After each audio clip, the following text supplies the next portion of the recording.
transponders and the tracking for this race, which I think everyone knows is the biggest tracked race ever by about double any other race that's been attempted. If you have not gone online yet and checked your transponder, we emailed all the skippers today a couple times to do so. Please do so. There's a cell phone number in that email. That cell phone number for George Owen from iBoat is also here.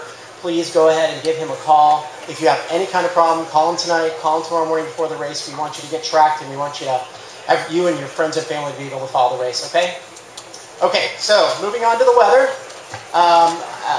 Those of you, there are some people in the crowd who know me and know that I study the weather a little bit. I've been asked a number of times about the forecast over the last few days.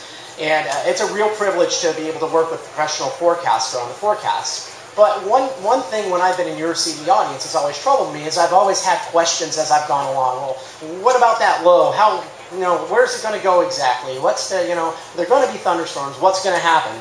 So what we're going to try to do today is something a little bit different. Elliot Abrams, who I'll introduce in just a moment, has prepared a forecast for the race. And I'm actually going to be up here also and sort of asking questions as we go along to have sort of a little working session with Elliot on the weather for the race. And it's a very complex forecast. I think any of you who have looked at the forecast over the last few days or subscribed professional services are hearing a lot of wailing and gnashing of teeth about the forecast in the coming days. So I'm going to ask questions as we go along and try and clarify things from a sailor and weather weenie's point of view.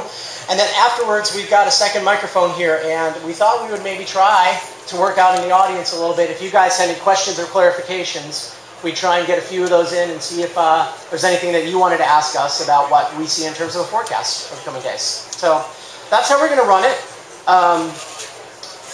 This presentation is going to be available at www.accuweather.com/Mackinac.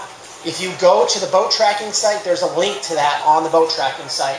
That's going to be very friendly site set up there too for people tracking the race to see how the weather is going.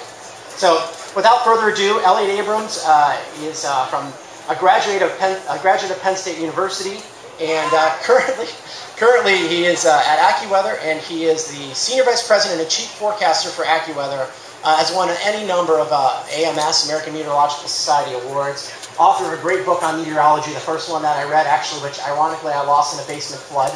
Bad weather. But it has been a real pleasure to work with him, and I'd like to introduce him to you to discuss the forecast for today. Elliot Abrams. Thanks, man. I dreamed, actually, when I got interested in the weather when I was 5, that someday I'd be able to take a picture of a group that actually depended on the weather so much with an iPhone, and so I'll do that right here. Thank you for smiling. Okay.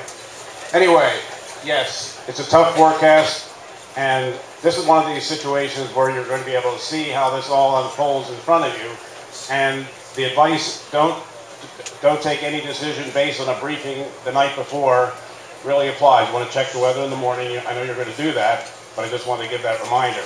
Okay, look at the first slide here, and here's a world picture. It's a lot of water.